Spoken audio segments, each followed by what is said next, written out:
Meaning of John Braine. John Braine. John Braine. John Braine.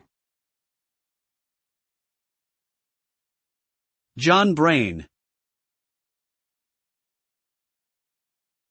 John Braine is the name of an English novelist and playwright who was born on April 13, 1922, and died on October 28, 1986.